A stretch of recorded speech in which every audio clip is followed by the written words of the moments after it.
Before we begin, just a quick reminder, if you enjoy this kind of content, please subscribe to the channel and hit the notification bell so you never miss an episode. It's just a quick click for you, but it means the world to me and really helps the channel grow.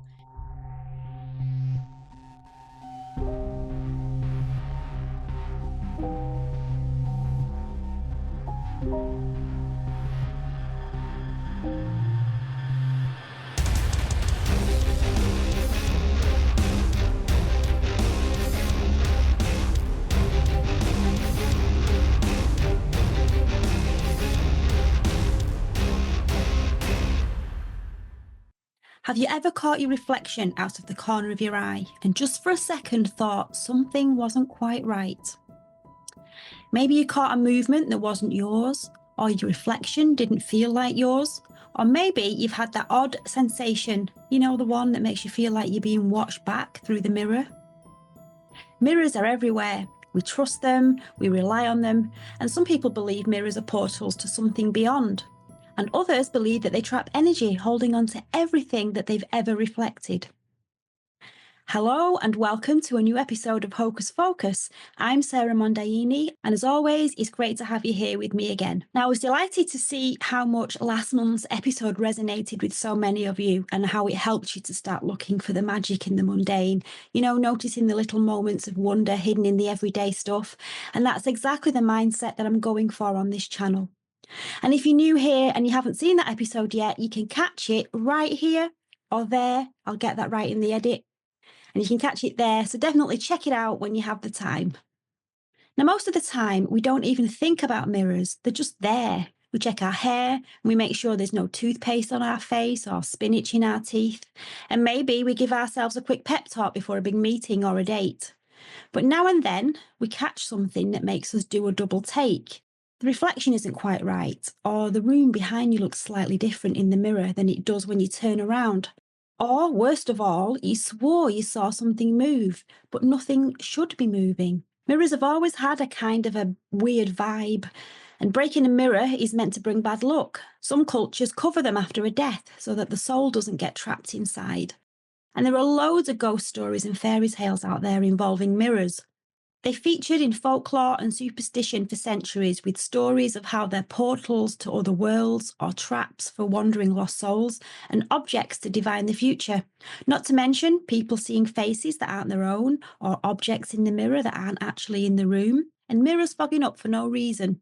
Even Lewis Carroll in Through the Looking Glass understood that mirrors are more than just reflections.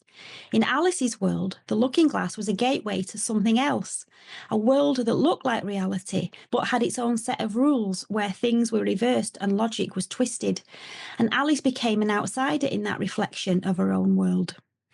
So in this episode, I'm going to be talking about the history and folklore, why mirrors have always been seen as a bit macabre. I'm going to look at the paranormal encounters, haunted mirrors, mirror divination, and some of the weirdest reported cases. And I'm also going to be looking at the psychological and scientific side. Are our brains just messing with us, or is there something more to it?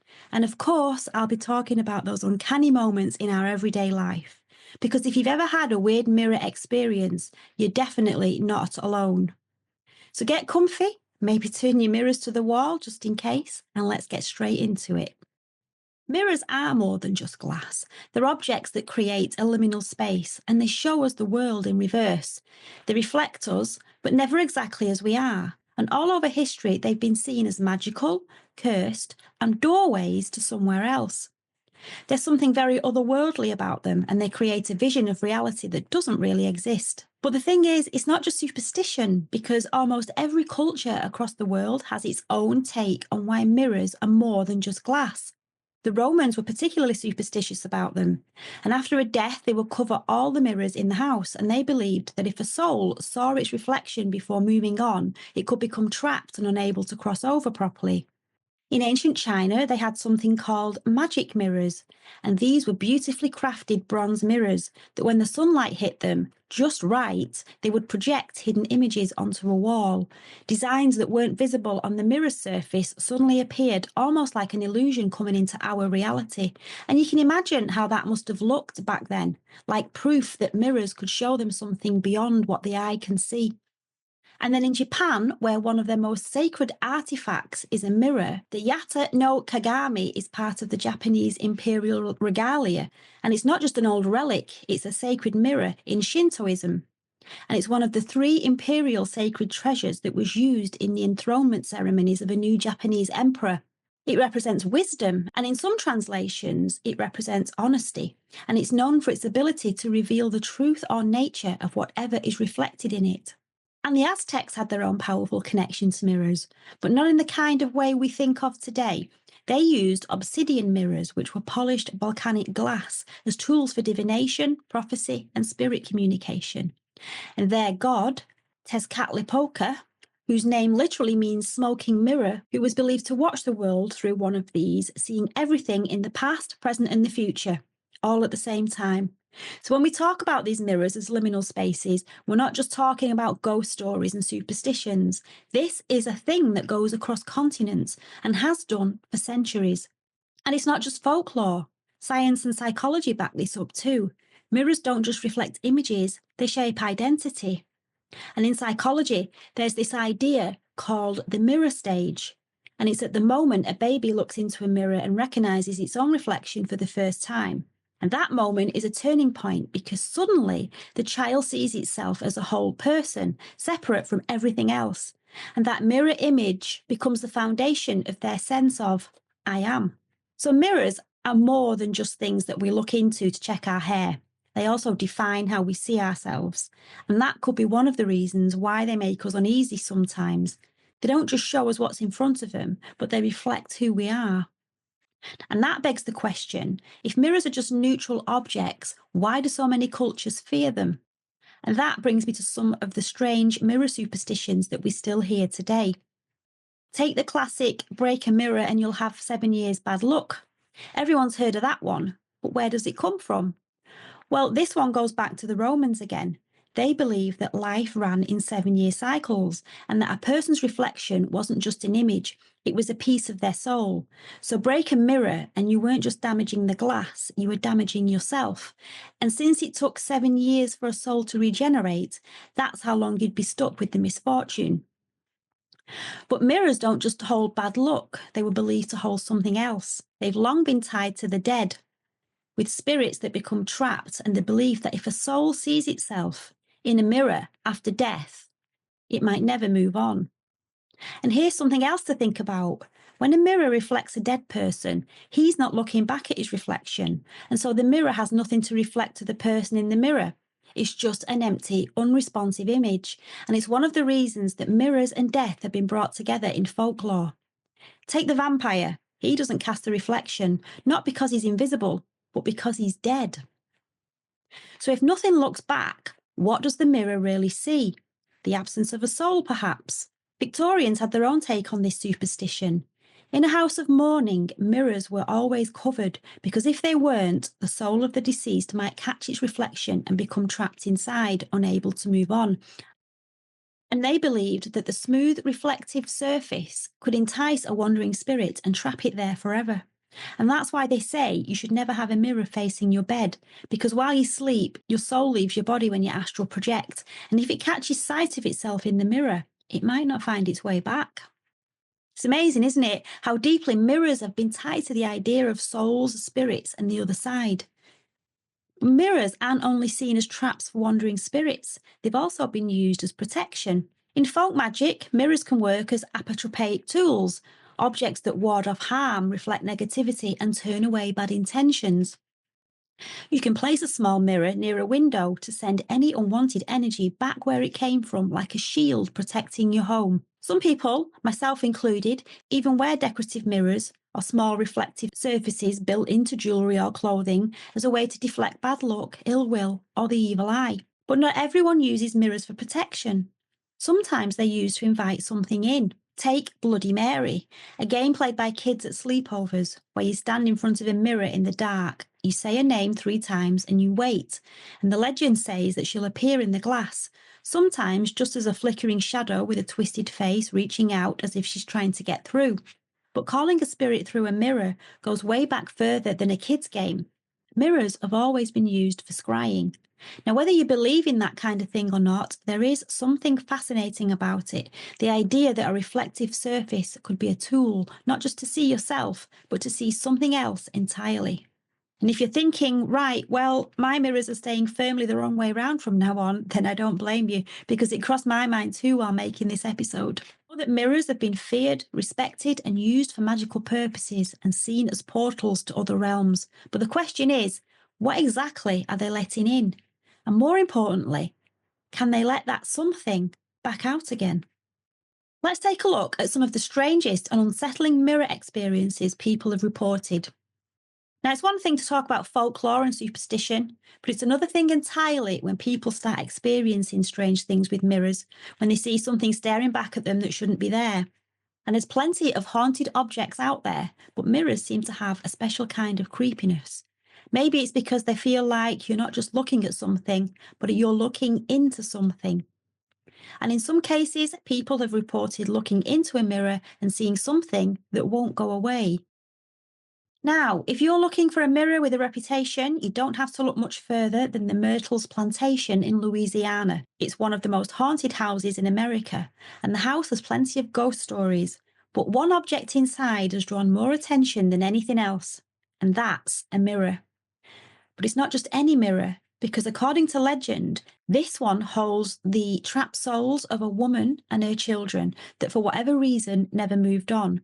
Now, the story goes that the woman was Sarah Woodruff with her children, and she was the wife of a plantation owner. Now, the details vary, as these stories often do, but one version claims they were poisoned by a slave named Chloe, and another story says they died tragically from yellow fever. But either way, the superstition is that after their deaths, someone in the house got to cover the mirrors, which we know is a common mourning practice at the time, and it was meant to prevent the souls of the dead from becoming trapped inside. And that's exactly what happened. Visitors say they've seen faces appearing in the glass, faces that don't belong to anyone in the room. They describe figures in period clothing looking very sad before vanishing just as quickly as they appeared. And then there are the handprints. People report seeing small childlike handprints materializing on the surface of the mirror that can't be wiped away. And staff members say that no matter how often they clean the glass, the handprints keep coming back, like something or someone reaching out from the other side. Now, skeptics say it's just an old mirror with imperfections, warping, smudges, and maybe even damage from the age of it, but that doesn't explain why so many different people report seeing the same thing.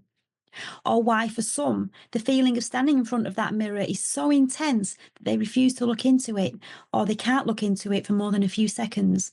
A trick of the light, a recorded imprint, or something watching, waiting behind the glass.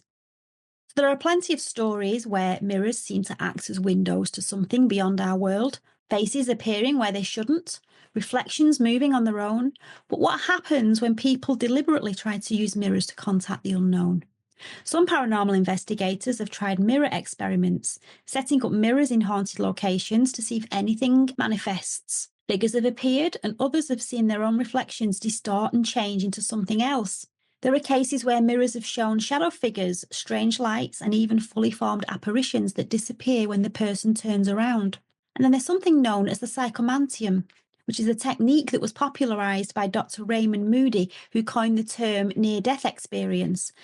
And it involves sitting in a dark room with nothing but a mirror and a dim light, staring deeply at the reflection and waiting for something to appear. Now, people claim to have seen shadowy figures, lost loved ones, and a few people report seeing themselves, older, younger, or slightly off.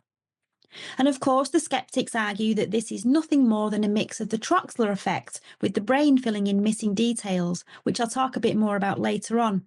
But regardless of what the skeptics might think, it doesn't take away the fact that people are certain that they've made contact with something in the reflection.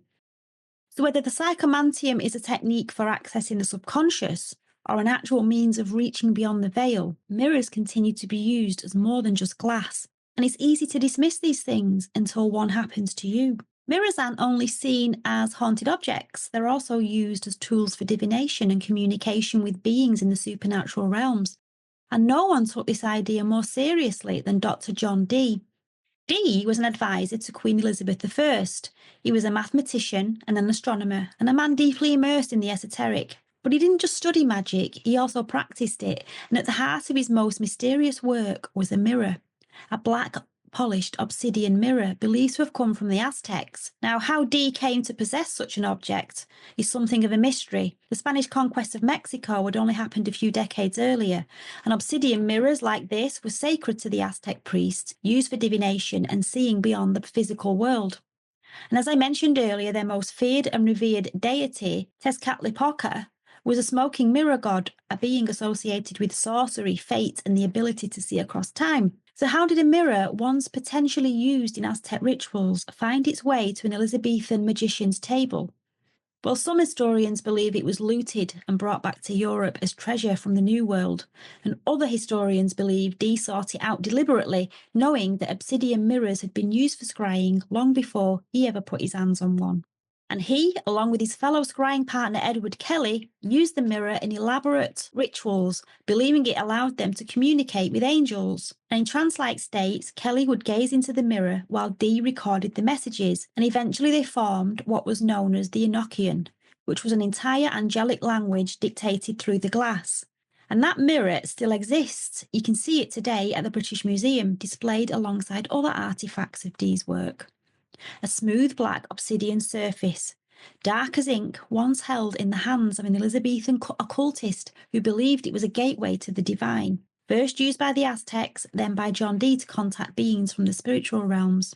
But the question is, after being gazed into by sorcerers to connect with other realms and divine the future, is it still just a mirror? Or does it sit there in the British Museum, waiting for its latent powers to be reawoken by a modern-day John Dee?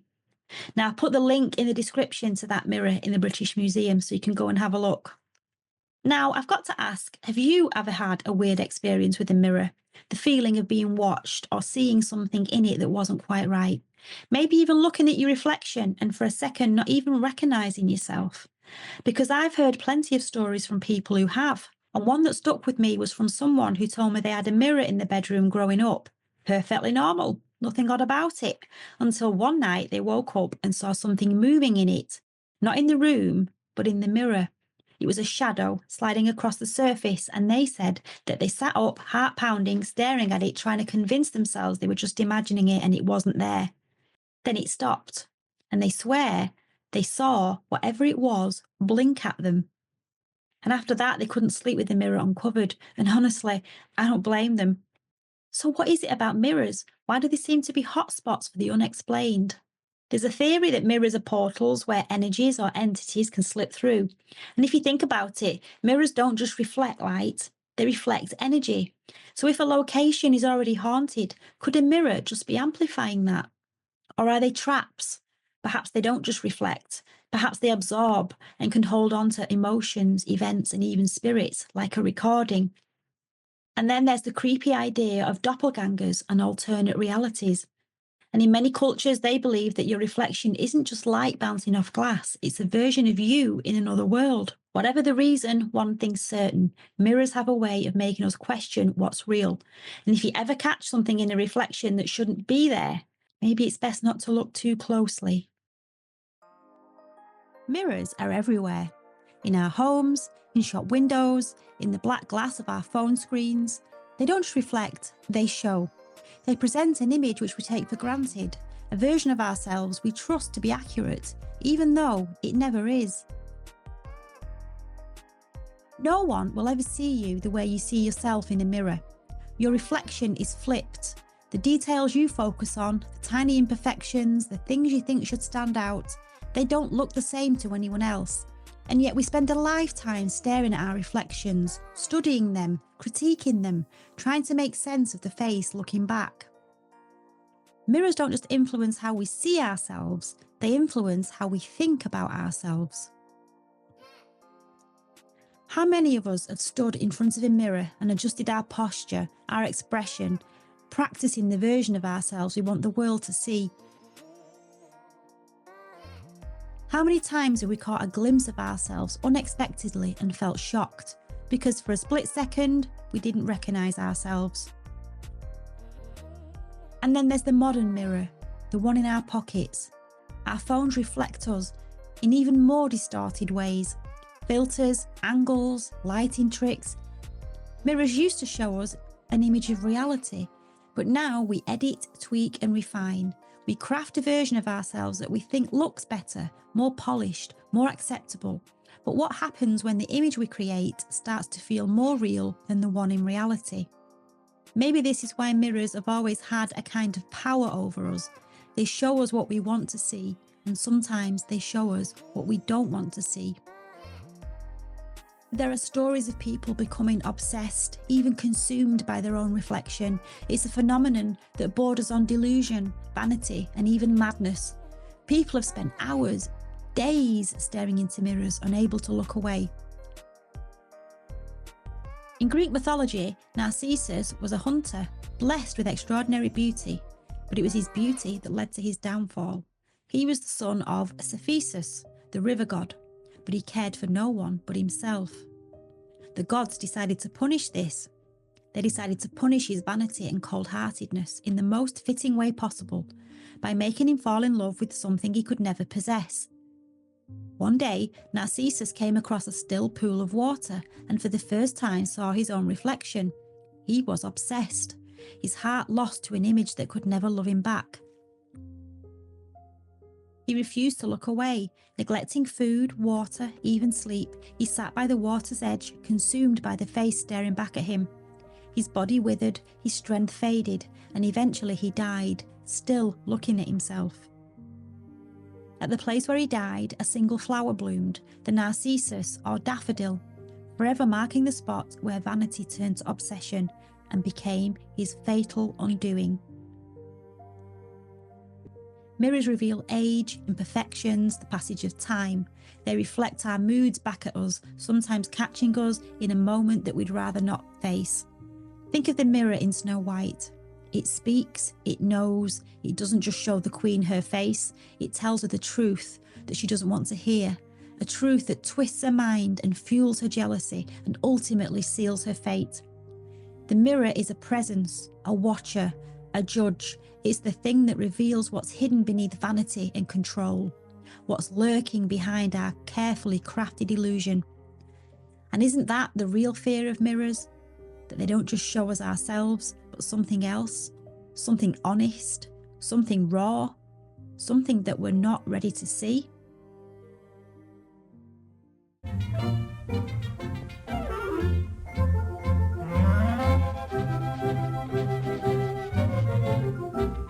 Magic mirror in my hand, who's the fairest in the land? You're the fairest in the land, you're the fairest in the land.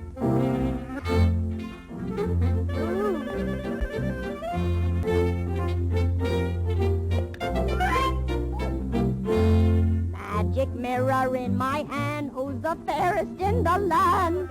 You're the fairest in the land, you're the fairest in the land. Off with her head! Okay, Queenie. Am I the fairest in the place? If I were you, I'd hide my face.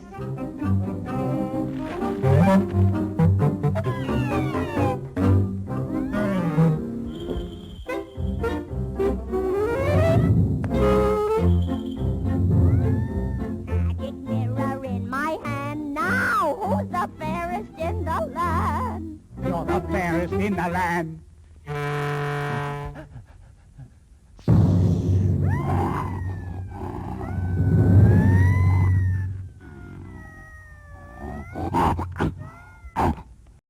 Let's move on to what science and psychology have to say about mirrors.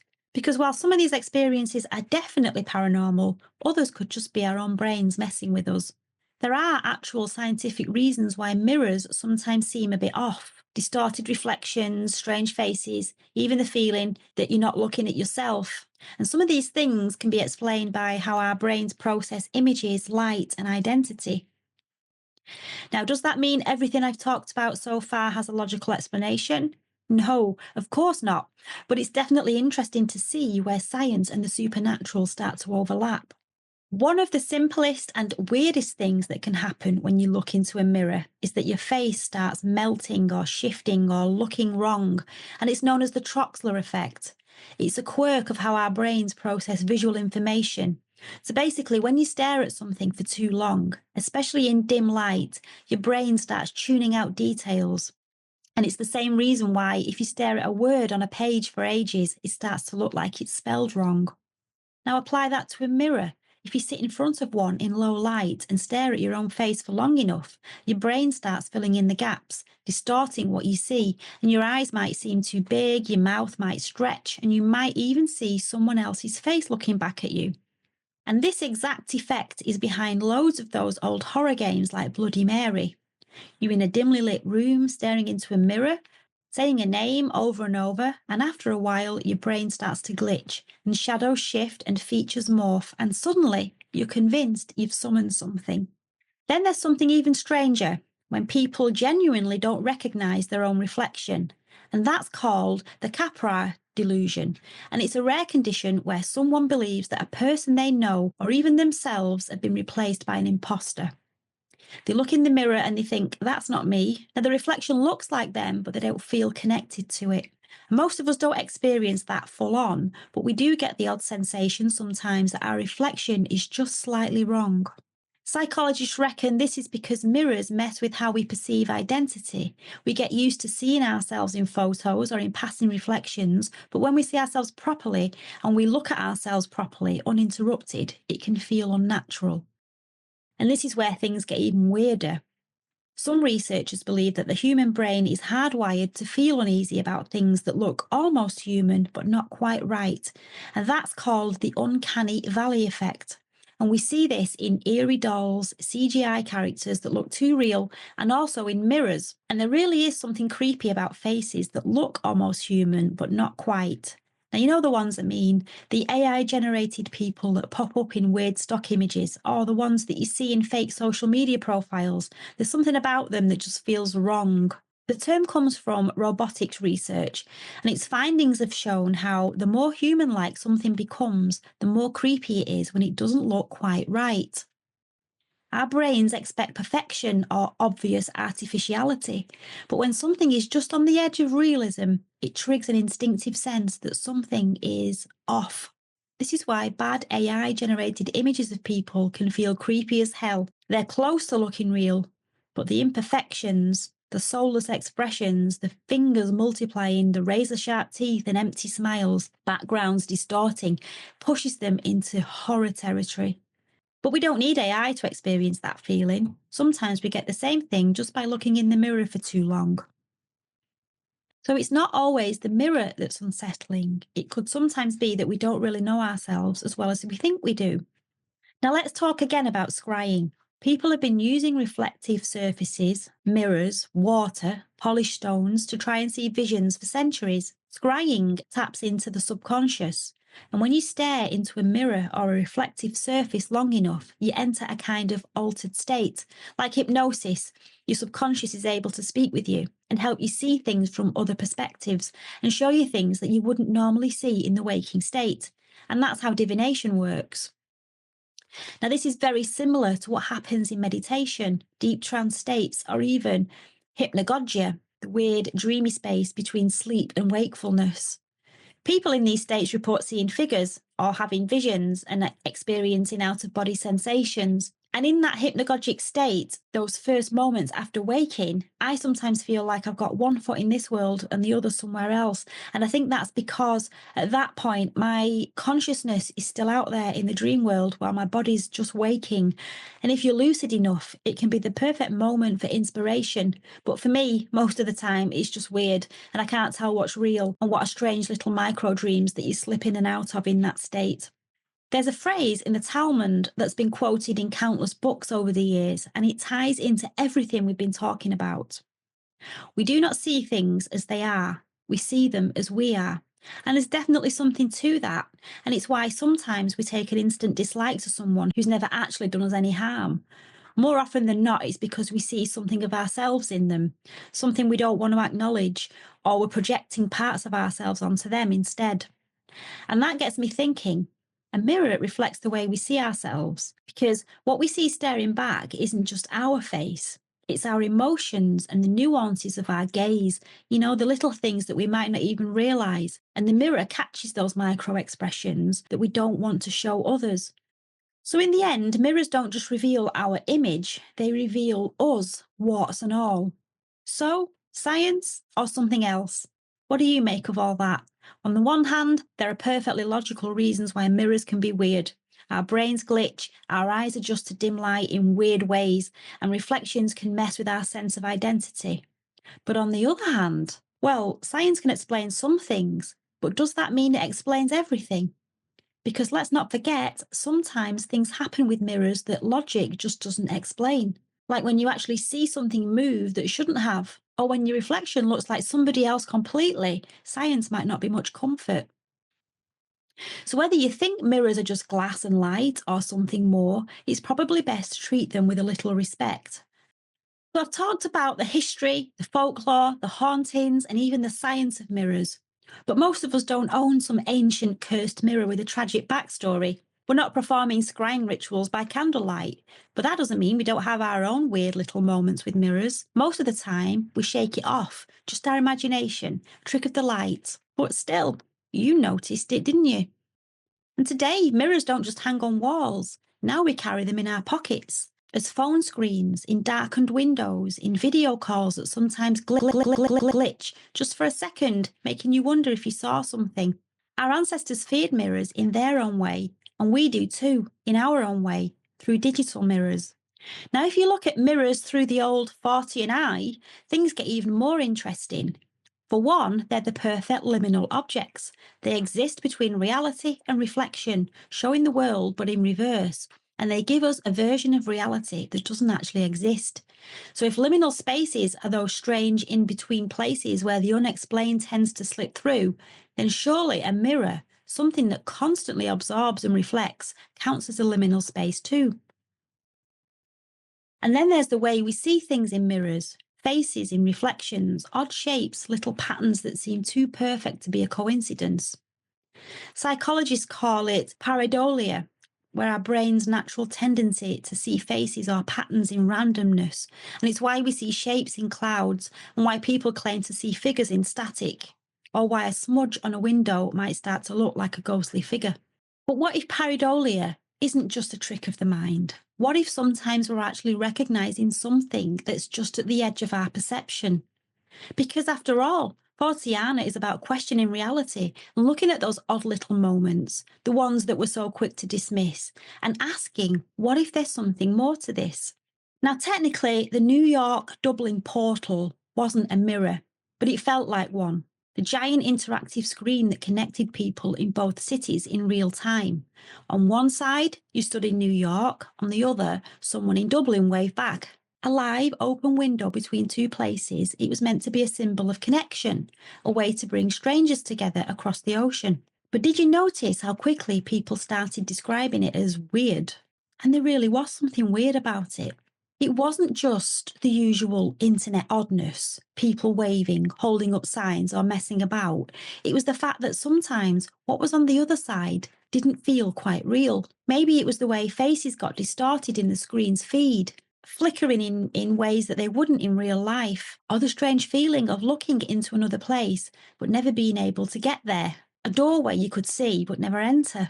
And if you think about it, that's exactly the kind of energy we associate with haunted mirrors. The portal gave off the same liminal feeling that people describe when they talk about weird experiences with mirrors, that you're seeing something in real time, but it's not in your real time. It was almost like a scrying mirror in digital form, giving people a window into another place or another time. And just like mirror scrying, where people stare into the glass hoping to catch a vision or make contact with something, the portal seemed to have the same fascination and the same unease. And now the portal's been closed down. But it wasn't ghosts or strange glitches that ended it, it was people. It was an example of how, when given access to something unknown, we can't help but push the boundaries. People couldn't resist testing its limits in ways that quickly became inappropriate. Was it just a social experiment gone wrong? Or did it reveal something we weren't ready to see? It wasn't just a screen. It acted like a modern-day haunted mirror, a digital liminal space, and it's certainly proof that we still react instinctively to things that feel wrong. Now, if technology can create a portal like that, who's to say mirrors haven't been doing the same thing all along? So, if tonight's episode has left you wanting to go a little deeper into the strange and mysterious topic of mirrors, I've got some recommendations, books, films, and a couple of online rabbit holes that you might find interesting. Now, there's plenty more out there for you to reflect on. Sorry, I couldn't resist. And first up, we've got some reading material. These books cover the weird and the haunted and the psychological aspects of mirrors and reflections. The Mirror, A History by Sabine Melchior Bonnet. Now, if you want to understand why mirrors have always held a strange power over us, this book is a must-read. It's a look into the history of mirrors, tracing how they've been viewed, feared, and celebrated across different cultures, and how they've shaped art, literature, psychology, and even philosophy. The book is also about how mirrors evolved from rare mystical artifacts that were available only to the wealthy and used in divination magic and self-exploration, to the common household objects that we take for granted today. And if you've ever wondered why mirrors are often linked to ghost stories, horror films, and the unexplained, this book will give you the historical context behind why they make us feel so uneasy. The Art of Black Mirror Scrying by Rosemary Ellen Guiley. Now, if you've ever been curious about scrying with mirrors, this book is a good place to start. Rosemary Ellen Guiley was a well-respected researcher in the paranormal field, and in her book, she explains the history, techniques, and strange experiences people have had while using black mirrors for divination. This book goes into how black mirrors have been used for centuries, not just as tools for self-reflection, but as portals for communication with the unseen. It's part historical and part practical guide. So if you're interested in mirror magic, spirit contact, or just want to try scrying for yourself, then this is another good read. The Queen's Conjurer, The Life and Magic of Dr. Dee by Benjamin Woolley.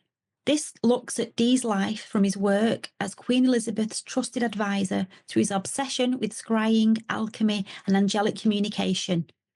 The book talks about how John Dee wasn't just some eccentric magician, but one of the most brilliant minds of his time.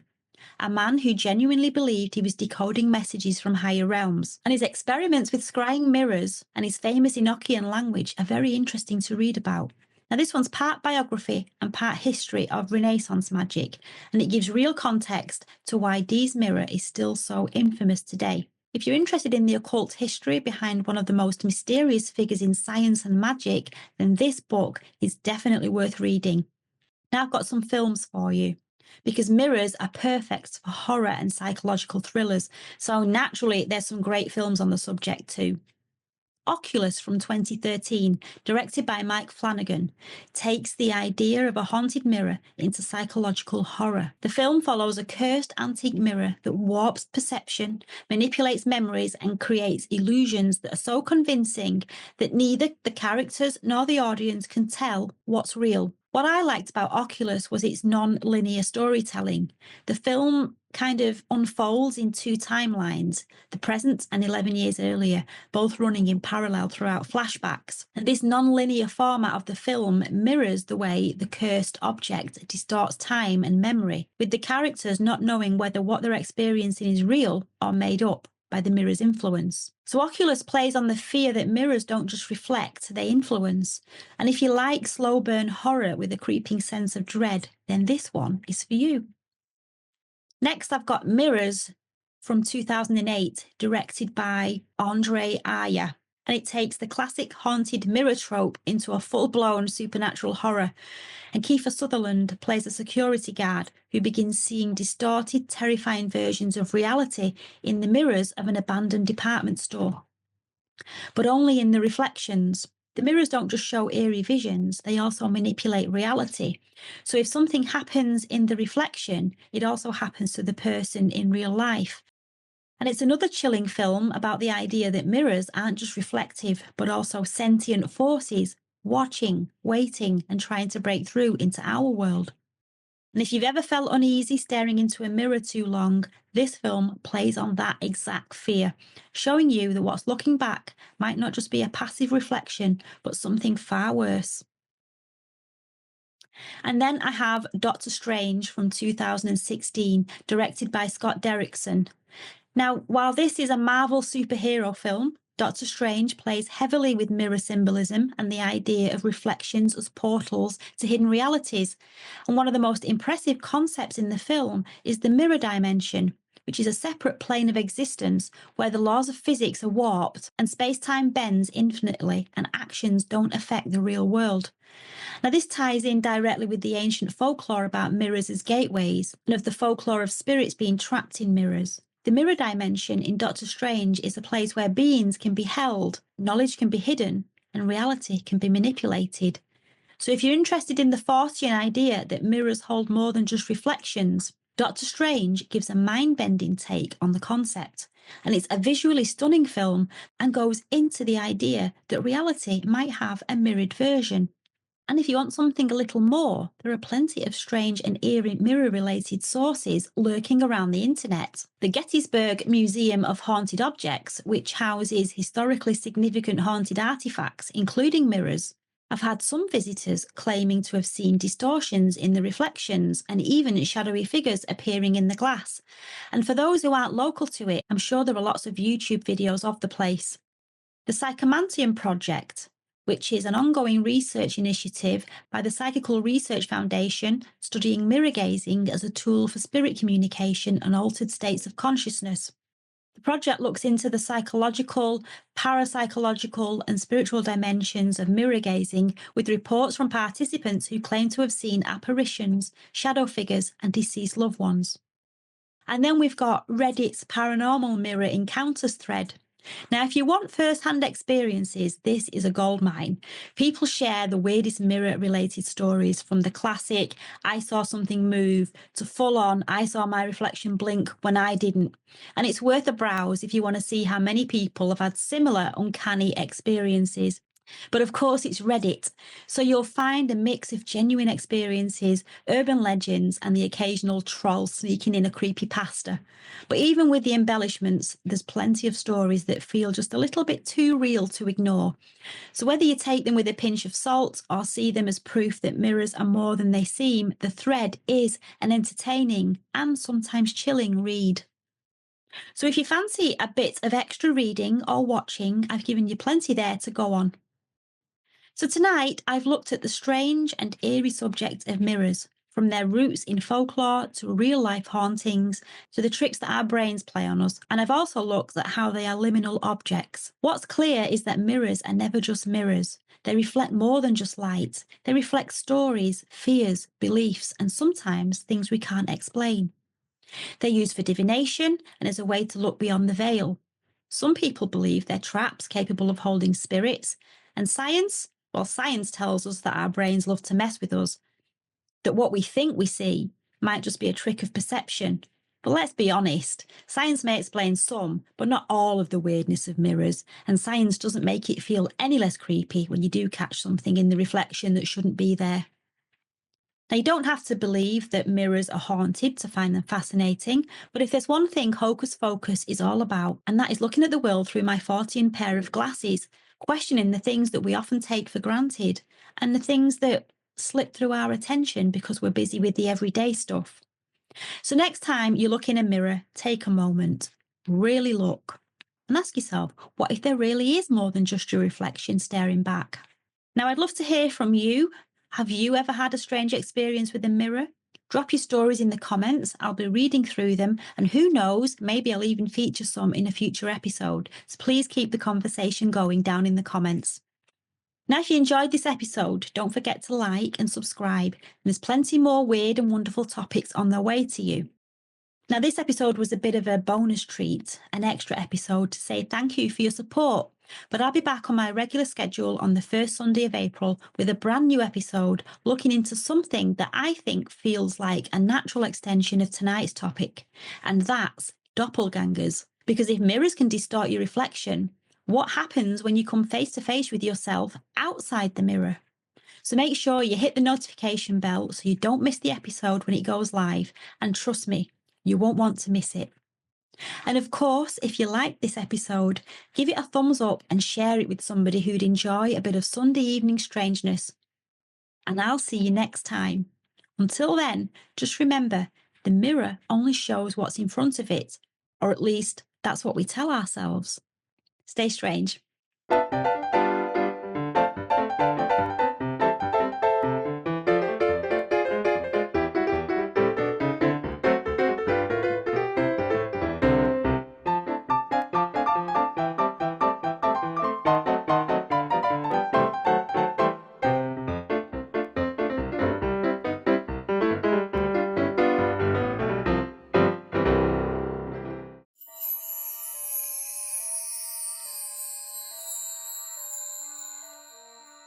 Ginger fairies,